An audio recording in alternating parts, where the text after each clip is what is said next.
Let's be real, summer is here, and if you're not out riding, you're missing the best part of the year to hit the road. But not just any road. I'm talking about those bucket list rides that carve through mountains, hug coastlines, and make you forget what day it is. The kind of routes where the scenery punches you in the gut, in the best way, and every curve feels like it was designed just for you and your bike. In this video, we're counting down 7 motorcycle trips every rider should take this summer. No rallies, no big crowds, just epic roads, unbeatable views, and the freedom to ride like you mean it. Whether you're planning a weekend getaway or a full-on cross-country run, these are the routes that remind you why you fell in love with riding in the first place. Let's fire it up. The Pacific Coast Highway, California Route 1. All right, if you've never ridden California's Pacific Coast Highway, put it at the top of your list, because this one feels like it was made for motorcycles. You're talking about hundreds of miles of twisty coastal road, where the cliffs drop straight into the ocean and the scenery just doesn't quit. The most iconic stretch? It's got to be the ride between San Luis Obispo and Monterey, right through Big Sur. This isn't a road where you crank the throttle and fly. It's all about the experience. The curves are tight, the views are jaw-dropping, and every few miles you're going to want to pull over just to soak it in. You've got spots like Bixby Bridge, McWay Falls, and those sheer cliffside views that make you feel like you're riding on the edge of the world. And when you're hungry, you've got local seafood shacks and beach towns like Cambria, Carmel, and Santa Cruz to roll through and grab a bite. Best way to do it? North to south. That puts you on the ocean side of the road for the best views. A lot of riders give themselves about 3 to 5 days, which gives you time to cruise without rushing. As for cost, if you're doing mid-range motels and hitting local spots for food, you're looking at about $150 a night for lodging, maybe $50 a day on gas and food. So for 4 days, you're in the ballpark of $600 to $900 total. But honestly, it's worth every cent. This ride is pure California magic. Wind in your face, the ocean at your side, and curves that'll make you forget what stress even is. The Tail of the Dragon, US 129 North Carolina to Tennessee. All right, let's talk about a ride that's basically a rite of passage, the Tail of the Dragon. If you haven't done this one yet, just know it's 318 curves in 11 miles. That's not a typo. This stretch of US 129, tucked in the mountains between Deals Gap, North Carolina, and the Tennessee border, is one of the most technically demanding and ridiculously fun roads you'll ever put 2 wheels on. The terrain is pure Appalachian, thick forests, rolling fog, and tight banked corners that hit you one after another like a roller coaster. There's almost zero room for error, no guardrails, and no intersections. It's just you, your bike, and the next corner. And riders come from all over just to test their skills here. Some ride it fast, others take it slow, but everyone respects it. There's no real scenery pull-offs on the Dragon itself. This ride's not about the views, it's about the ride. But you're right next to some gorgeous spots, like the Cherokee National Forest and Fontana Lake, so you can always make it part of a longer trip. Most people only ride the Dragon itself for a day, but if you want to stay in the area and explore, give yourself 2 to 3 days. Lodging-wise, nearby towns like Robbinsville, North Carolina, or Maryville, Tennessee have biker-friendly motels and cabins. Expect to pay $90 to $150 a night. Gas and food will run about $30 to $50 per day depending on how much local barbecue you hit. Total cost for a weekend trip? Around $400 to $600, all in. One tip, ride early in the morning if you want less traffic and fewer semis. And if it's your first time, maybe don't try to be a hero on the first run. The Dragon bites back. The Beartooth Highway, US Route 212, Montana to Wyoming. Now this one feels like you're riding straight through the sky. Beartooth Highway is a stretch of US 212 that winds through the Beartooth Mountains, connecting Red Lodge, Montana, to the northeast entrance of Yellowstone National Park in Wyoming. And let me tell you, it's some of the most dramatic scenery you'll ever ride through. The road climbs to almost 11,000 feet, with endless switchbacks, alpine lakes, and wide-open tundra at the summit. In the middle of summer, you might be in a t-shirt at the bottom and riding past snowdrifts at the top. The curves are tight, the views are unreal, and the air is crisp and clean. This is high-altitude riding at its finest. And the pavement? Surprisingly smooth for something this remote. What makes it special isn't just the road, It's the sheer sense of isolation and elevation. There are places where you can see 20 or 30 miles into the horizon, across mountain valleys and rugged peaks. And if you time it right, say late June through early September, you'll catch the road fully open and clear of ice, with wildflowers blooming along the edge of the pavement. You can ride it in a day, sure, but to really enjoy it, plan for 2 to 4 days depending on whether you want to explore Yellowstone or just relax in the mountain towns. Red Lodge and Cook City have plenty of biker-friendly spots, with lodging averaging $100 to $160 a night. Add in food, gas, and maybe park entrance fees, and you're looking at around $500 to $700 for a long weekend. Oh, and bring layers. That elevation drop can go from sunny to freezing in minutes. But honestly, that's part of what makes Beartooth so epic. It's wild, unpredictable, and absolutely unforgettable. The Blue Ridge Parkway, Virginia to North Carolina. If you're after a ride that's smooth, scenic, and absolutely packed with curves, but without the stress of traffic lights or semis, the Blue Ridge Parkway is your dream road.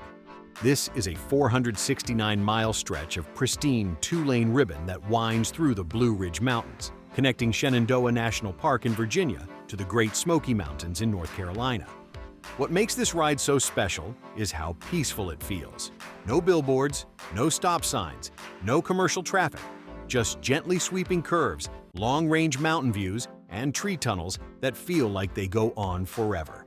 In the summer, the greenery is thick and vibrant, and the road carves its way along mountain ridges with countless overlooks where you'll want to pull over, shut the engine off, and just breathe it all in.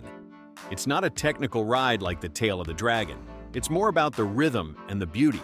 You've got soft rolling curves, steady elevation changes, and a feeling like the road was designed to make motorcycles feel at home. There are also some incredible detours nearby, like Mount Mitchell, the highest peak east of the Mississippi, or Little Switzerland, a hidden gem for riders. To do the whole route, you'll want 4 to 5 days, but you could also just ride a section of it over a weekend. Lodging ranges from cozy inns and cabin rentals to budget motels just off the parkway. Expect $90 to $140 a night. With food, gas, and some occasional stops at local breweries or restaurants, the full trip might run you around $600 to $900, depending on how long you stay and where you rest your head. It's not a ride you do to test your limits. It's a ride you take to escape. Just you, your bike, and the mountains humming around you. The Going to the Sun Road, Glacier National Park, Montana. Now this one's a showstopper. Going to the Sun Road is one of those rides that honestly doesn't feel real while you're doing it. It cuts right through the heart of Glacier National Park in Montana, and while it's only about 50 miles long, every single mile is packed with jaw-dropping views and that surreal feeling of riding through the mountains, not just around them. The road starts in West Glacier and climbs over Logan Pass, topping out at more than 6,600 feet. You'll be carving through tight, winding turns with steep drop-offs on one side and massive rock faces on the other. And the scenery? Glacial lakes, alpine meadows, waterfalls that literally splash onto the road, and mountain peaks that look like they belong in a postcard from another planet. The best time to ride it is mid-July through early September, since the road can still be snowed in earlier in the season. It's also narrow, like very narrow in some places, so it's not a ride for blasting through. This one's about slowing down and taking it all in.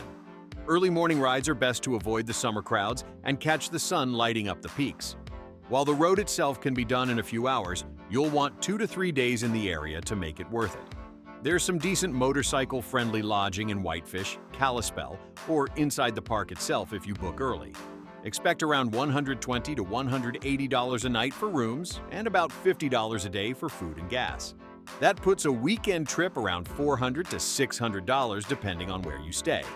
And a heads up, you'll need a reservation or entry pass in peak season, so it's best to check with the National Park Service before heading out. But if you want a ride that feels like it was handcrafted by Mother Nature just for motorcyclists, this is the one. The Cherahalla Skyway, Tennessee to North Carolina. Alright, now this one flies under the radar compared to roads like the Tail of the Dragon. But a lot of riders actually prefer the Cherahalla Skyway.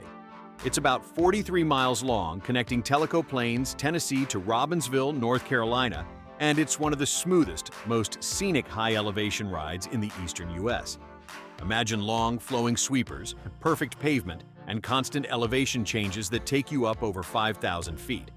It's like a calmer, more open version of the Dragon, but with epic mountain views, ridgeline rides, and way less traffic.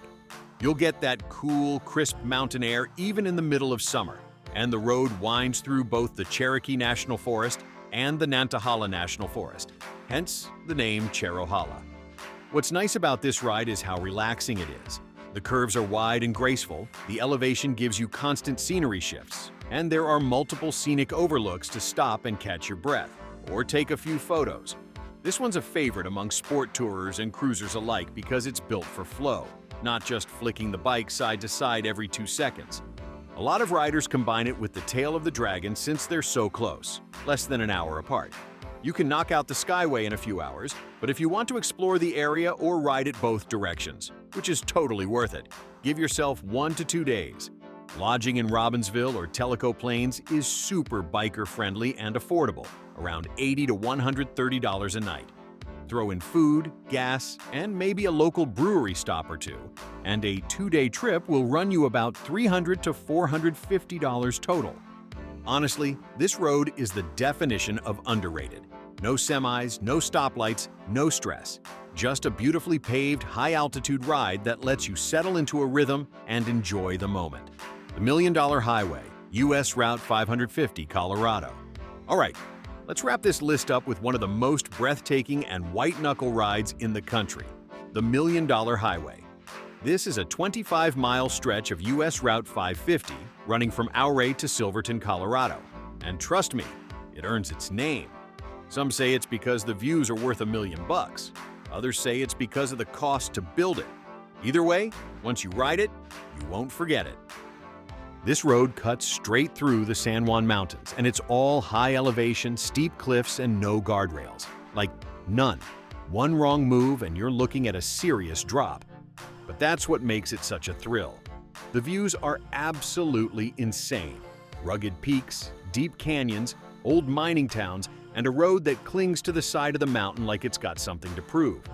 The curves are tight, the grades are steep, and weather can change fast, even in summer. One minute you're riding under blue skies, the next minute you're in the clouds.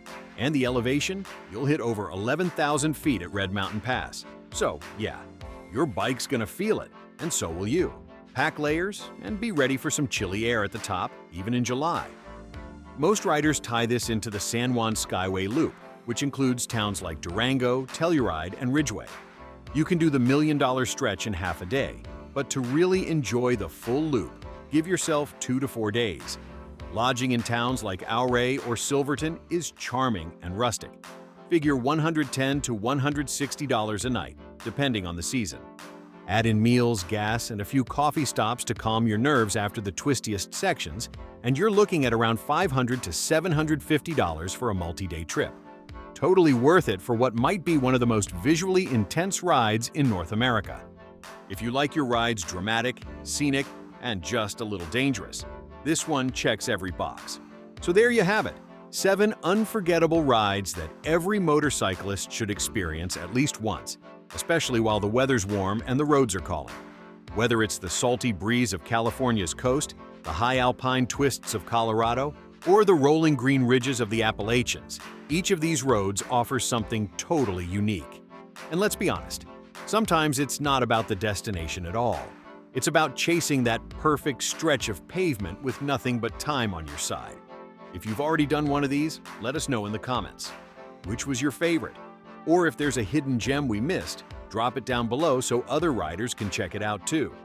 Don't forget to like the video, subscribe for more motorcycle adventures, and hit that bell icon so you never miss a ride. Stay safe out there and ride like every road is the best one yet.